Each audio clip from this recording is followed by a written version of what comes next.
Hej. Hej, journalist BT. Super, jeg er politimand. Jeg har lige været inde og kigge på livet. Nå, hvem er dræbt? Vi ved, det er en mindreårig pige, som var lettere overvægtig, og hun tog nogle slangepiller. Så det er det, I regner med, der er dødsårsag? Det kan jeg desværre ikke udtale mig om. Nå, hvornår skete drabet?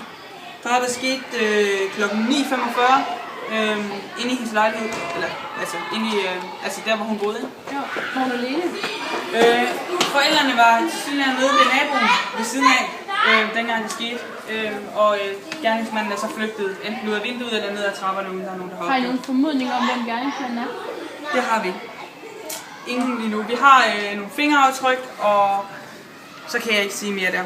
Okay, så I har ikke noget lige pt, som vi kan sige, at Det kan jeg ikke udtale mig om mere, end vi har nogle fingeraftryk. Okay. Har du også... Super! Tak for snakken. Hej hej! Hey! Du kan snakke med naboen! Okay, tak for tippet. Bare så lidt.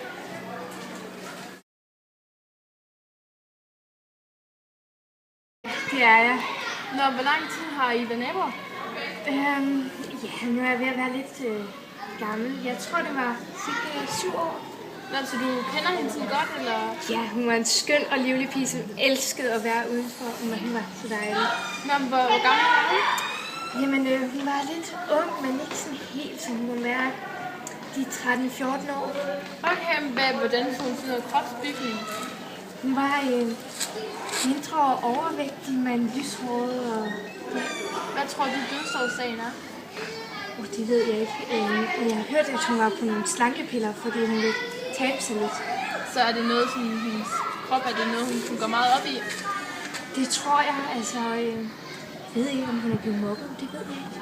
Men hun går meget op i sin krop, hvordan hun ser ud. Ja, så det har nok betydet meget for hende. Ja, det har det. Ja, det var godt at snakke med dig. Jamen, det var det. Tak for det. Så vil jeg læse